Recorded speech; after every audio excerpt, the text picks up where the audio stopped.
നമസ്കാരം. നിയമസഭാ തെരഞ്ഞെടുപ്പ് കഴിഞ്ഞപ്പോൾ മലങ്കര ഓർത്തഡോക്സ് സഭയിലെ കോട്ടയം ഭദ്രാസന മെത്രാപ്പൊലീത്തയും സഭയുടെ ഔദ്യോഗിക PROയുമായ യുവാനോൻ മാർ ദിയസ്കോറസ് തിരുമേനി അദ്ദേഹം ചില അഭിപ്രായ പ്രകടനങ്ങൾ നടത്തിയത് ശ്രദ്ധയിൽപ്പെട്ടു. ഒന്നല്ല, രണ്ടോ മൂന്നോ പ്രാവശ്യം ന്യായീകരണമായി എത്തുകയും ചെയ്തു. ആദ്യം KC വേണുഗോപാൽ മുഖ്യമന്ത്രിയാകുന്നതിനെ കുറിച്ച് പറഞ്ഞു. അത് സോഷ്യൽ മീഡിയ എടുത്തിട്ട് അലക്കിയപ്പോൾ പിന്നീട് ആ പറഞ്ഞതിനെ ന്യായീകരിച്ച് രംഗത്ത് വന്നു. പിന്നീട് ശാന്തി ഉമ്മൻ മന്ത്രിയാകാത്തതിനെ കുറിച്ച് പറഞ്ഞു. ഞാനൊന്ന് ചോദിച്ചോട്ടെ തിരുമേനി, അങ്ങ് ഏറ്റവും ബഹുമാനത്തോടുകൂടി പറയുക, അങ്ങേക്ക് പരമേൽപ്പിക്കപ്പെട്ട ഒരുപാട് ഉത്തരവാദിത്തങ്ങൾ സഭയ്ക്കുള്ളിൽ തന്നെ ഉണ്ട്, ഇല്ലേ? കർത്താവിൻ്റെ മുന്തിരിത്തോട്ടത്തിൽ വേല ചെയ്യാനാണല്ലോ ദൈവവിളി. പച്ച മലയാളത്തിൽ പറഞ്ഞാൽ അല്ലാതെ വേല ചെയ്യുന്നതിന് പകരം വേല വയ്ക്കാനല്ലല്ലോ, അല്ലേ തിരുമേനി? പിന്നെയും ക്രിസ്തു പറയുന്നു, വിളവധികം വേലക്കാരോ ചുരുക്കമെന്ന്. അതെങ്ങനെയാണ്? നിങ്ങൾക്കൊക്കെ സഭയുടെ കാര്യങ്ങൾ നോക്കാൻ നേരമുണ്ടോ?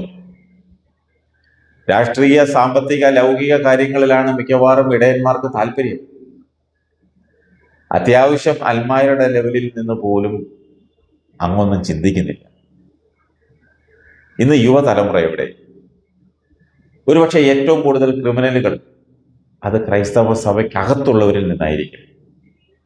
കൊല്ലും കൊലയും കൊള്ളിവയ്പും കഞ്ചാവും കള്ളും കള്ളത്തരവും കഴുത്തറക്കലും ഒക്കെ ഇന്ന് ഇടയന്മാരായുള്ള ക്രൈസ്തവ സഭയ്ക്ക് അകത്താണെന്ന സത്യം ഒന്ന് മനസ്സിലാക്കണം. അതൊരിക്കലും ഓർത്തഡോക്സ് സഭയെ ഞാൻ കുറ്റം പറയില്ല, ഓർത്തഡോക്സ് സഭയാണെന്നും ഞാൻ പറയില്ല. കഴിഞ്ഞ ദിവസം കത്തോലിക്ക സഭയിലെ ഒരു പുരോഹിതൻ ആത്മഹത്യ ചെയ്ത സംഭവം അത് സോഷ്യൽ മീഡിയയിൽ വൈറലായിരുന്നു. ഇപ്പോഴും അതിനെക്കുറിച്ചൊക്കെ പല ഹാൻഡിലുകളിലും ചർച്ചകളൊക്കെ നടക്കുന്നു. പുരോഹിത വർഗം എന്തിനാണ് തിരുമേനി ആത്മഹത്യ ചെയ്യുന്നത്? എന്നിട്ട് എന്ത് സൊല്യൂഷൻ ആണ് അവിടെ കണ്ടെത്തിയത്? ഇടവക, രൂപത അല്ലെങ്കിൽ ഭദ്രാസനങ്ങളിൽ എത്ര പേരാണ് ആത്മഹത്യ ചെയ്തത്? അതിലൊക്കെ എന്ത് പരിഹാരം കാണാൻ കഴിയും? ആത്മീയ ദാരിദ്ര്യം നേരിടുമ്പോഴും നിങ്ങളൊക്കെ രാഷ്ട്രീയ കാര്യങ്ങളിൽ തികച്ചും തിരക്കിലാണ്. മന്ത്രിയെ ചോദിച്ചു മേടിക്കാനും ആനുകൂല്യങ്ങൾ പറഞ്ഞു മേടിക്കാനും ഒക്കെ സമയം കണ്ടെത്തുന്നു.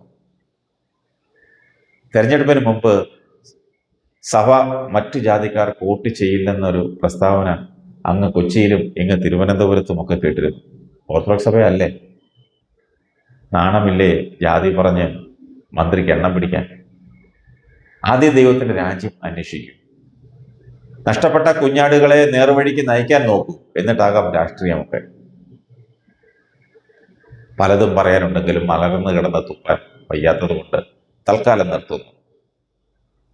എന്നിരുന്നാലും ഒരുപാട് നല്ല ഇടയന്മാർ അല്ലെങ്കിൽ വൈദികർ അല്ലെങ്കിൽ മെത്രാന്മാർ ഉണ്ടെന്ന സത്യം മറക്കുന്നില്ല. എന്ന് വിചാരിച്ച് ദിയസ്കോറോസ് പിതാവ് മോശമാണെന്നല്ല ഞാൻ ഈ പറഞ്ഞതേ. അങ്ങൊന്ന് ശ്രദ്ധിച്ചാൽ കൊള്ളാം. ഈ മൈക്ക് കാണുമ്പോൾ ബെല്ലും ബ്രേക്കും ഇല്ലാതെ വായിൽ തോന്നുന്നത് വിളിച്ചു പറയരുത്. സ്നേഹം കൊണ്ട് പറയൂ. ഒന്നുമല്ലെങ്കിലും ഒരേ സമയത്ത് സീനിയറും ജൂനിയറുമായി കൊട്ടാരക്കര കോളേജിലൊക്കെ പഠിച്ചിരുന്നത് കൊണ്ട് പറഞ്ഞതാണ്. എന്നോട് ദേഷ്യമൊന്നും തോന്നരുത്.